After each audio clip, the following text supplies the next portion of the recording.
ನಾನು ಮಾಲಿನಿ ಭಾಸ್ಕರ್. ನನ್ನ ಫುಡ್ ಚಾನಲ್ಗೆ ಸ್ವಾಗತ. ನಾನಿವತ್ತು ಡಿಫ್ರೆಂಟ್ ಆಗಿರೋ ತೊಕ್ಕು ಹೇಳ್ಕೊಡ್ತಾ ಇದ್ದೀನಿ. ಕೊತ್ತಂಬರಿ ತೊಕ್ಕು ಇದು.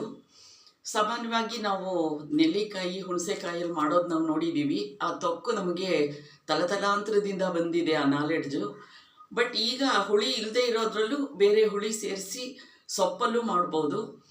ಜೊತೆಗೆ ಈ ತೊಕ್ಕು ಉಪ್ಪಿನಕಾಯಿ ಎಲ್ಲ ಹೇಗೆ ಅಂತಂದರೆ ಊಟದ ಏಕತಾನತೆಯನ್ನು ಮುರಿಯೋದಕ್ಕೆ ತುಂಬ ಸಹಾಯ ಮಾಡುತ್ತೆ.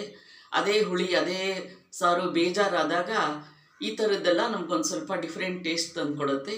ಅದಕ್ಕೆ ಕೊತ್ತಂಬರಿ ಸೊಪ್ಪಿನ ತೊಕ್ಕಿಗೆ ಏನೇನು ಬೇಕು ಅಂತ ಹೇಳ್ತೀನಿ. ಈಗ ಇದಕ್ಕೆ ಏನೇನು ಬೇಕು ಅಂತ ತೋರಿಸ್ತೀನಿ. ಅರ್ಧ ಟೀ ಸ್ಪೂನು ಮೆಂತ್ಯ, 1 ಸ್ಪೂನು ಸಾಸಿವೆ ತೊಗೊಂಡು ಅದನ್ನು ಹುರಿತಾ ಇದ್ದೀನಿ.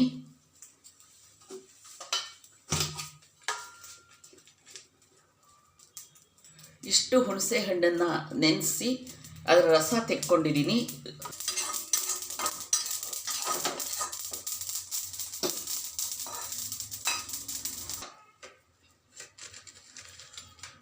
ಇದಕ್ಕೆ 8 ಗುಂಟೂರು ತೊಗೊಂಡಿದ್ದೀನಿ ಮೆಣಸಿನ್ಕಾಯಿನ.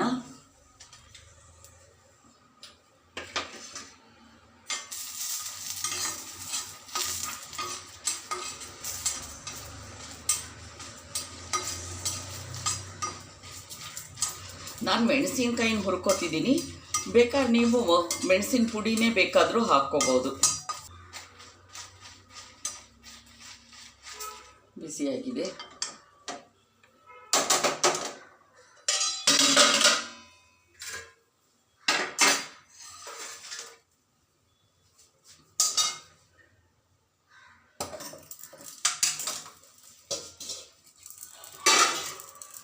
ಆಮೇಲೆ 3 ಕಟ್ಟು ಕೊತ್ತಂಬರಿ ಸೊಪ್ಪನ್ನು ಚೆನ್ನಾಗಿ 3-4 ಸಲ ತೊಳೆದ್ಬಿಟ್ಟು ದೊಡ್ಡದಾಗೆ ಕಟ್ ಮಾಡ್ಕೊಂಡಿದ್ದೀನಿ.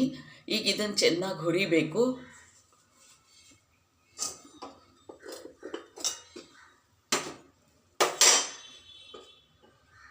ಎಣ್ಣೆ 1 ಟೀ ಸ್ಪೂನ್ ಹಾಕ್ಕೋತಾ ಇದ್ದೀನಿ. ಇದು ಮಾಮೂಲಿ ಸೊಪ್ಪಿನವರು ಮಾಡ್ತಾರಲ್ಲ ಆ ಕಟ್ಟು ಆ ಸೈಜಲ್ಲಿದೆ. ಇದನ್ನು 3 ತೊಗೊಂಡಿದ್ದೀನಿ. ತುಂಬ ಆಗಿಬಿಡುತ್ತೆ. ಸೊ 1-2 ಬ್ಯಾಚಲ್ಲಿ ಹುರಿಬೇಡ ಇದನ್ನು ಬೆಳಗ್ಗೆನೇ ತೊಳೆದು 1-2 ಅವರ್ಸು ನೀರೆಲ್ಲ ಬಸ್ದು ಹೋಗೋಕ್ಕೆ ಅಂತ ಇಟ್ಬಿಟ್ಟಿದ್ದೆ. ಈ ನೀರನ್ನು ಚೆನ್ನಾಗಿ ತೆಕ್ಕೊಂಡ್ಬಿಟ್ಟು ಈಗ ಹುರಿತಾ ಇದ್ದೀನಿ.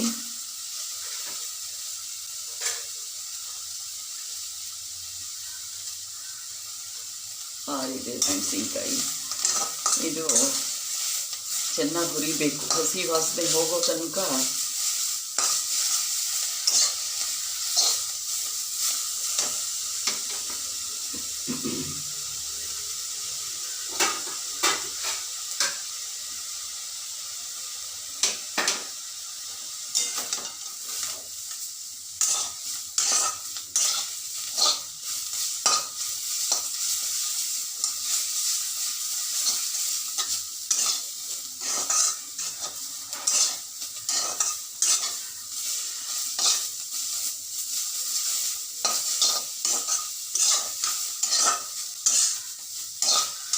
ನಮ್ಮ ಕೊತ್ತಂಬರಿ ಸೊಪ್ಪು ತುಂಬ ಒಳ್ಳೆಯದು. ಕಣ್ಣಿಗೆ ವಿಟಮಿನ್ ಇ ತುಂಬ ಇದೆ ಅಂತ ಹೇಳ್ತಾರೆ. ತುಂಬ ಒಳ್ಳೆಯದಿದ್ದು.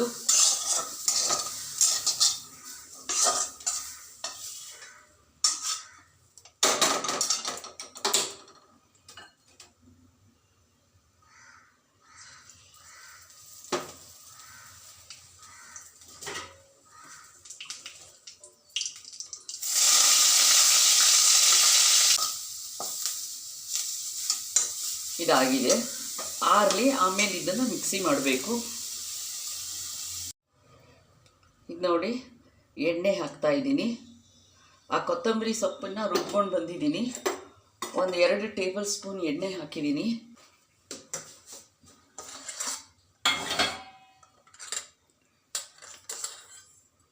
ಸಾಸಿವೆ 1/2 ಟೀ ಸ್ಪೂನ್ ಹಾಕ್ತಾ ಇದ್ದೀನಿ.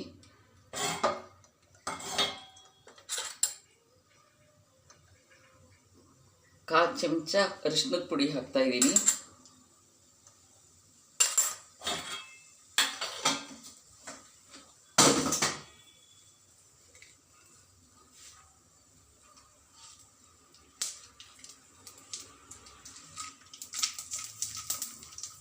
ಹಿಂಗೆ ಹಾಕ್ತಾಯಿದ್ದೀನಿ. ಹುಣಸೆ ಹಣ್ಣನ್ನು ರುಬ್ಕೊಂಡಿದ್ನಲ್ಲ ಅದನ್ನು ಶೋಧಿಸ್ಬಿಟ್ಟು ಈಗ ಇದಕ್ಕೆ ಹಾಕ್ತಾಯಿದ್ದೀನಿ. ಎಷ್ಟೇ ನೆನೆಸಿದ ಮೇಲೆ ನಾವು ಬೇರು ಇದು ನಾರು ಎಲ್ಲ ತೆಗೆದ್ರೂ ನೋಡಿ, ಇದನ್ನು ಮಾಡಿದ ತಕ್ಷಣ ಅದನ್ನು ಶೋಧಿಸಿದ ತಕ್ಷಣ ಎಷ್ಟು ಈ ಥರ ಸಿಪ್ಪೆ ನಾರು ಎಲ್ಲ ಇರುತ್ತೆ. ಸೊ ಅದನ್ನೆಲ್ಲ ತೆಕ್ಕೊಂಬಿಡಿ.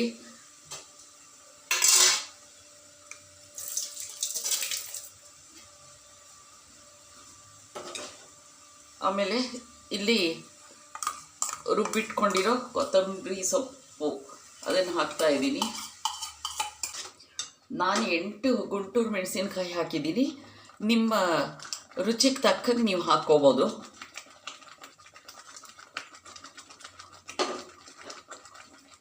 ಇಷ್ಟು ಬೆಲ್ಲ ಇದನ್ನು ಹಾಕ್ತಾ,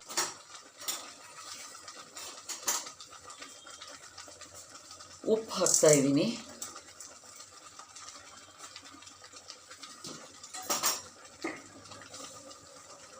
ರುಚಿಗೆ ತಕ್ಕಷ್ಟು ಉಪ್ಪು ಹಾಕಬೇಕು.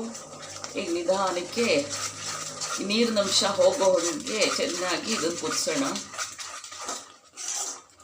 ಕೊತ್ತಂಬರಿ ಸೊಪ್ಪಿನ ಘಮ ಘಮ ಸುವಾಸನೆ ಚೆನ್ನಾಗಿ ಬರ್ತಾ ಇದೆ ನೋಡಿ. ನೀರಿನಂಶ ಎಲ್ಲ ಬತ್ಕೊಂಡು ಬಂತು. ಆಯ್ತು, ಇನ್ನೊಂದು 2 ನಿಮಿಷ ಸಾಕು. ಆಗಿದೆ.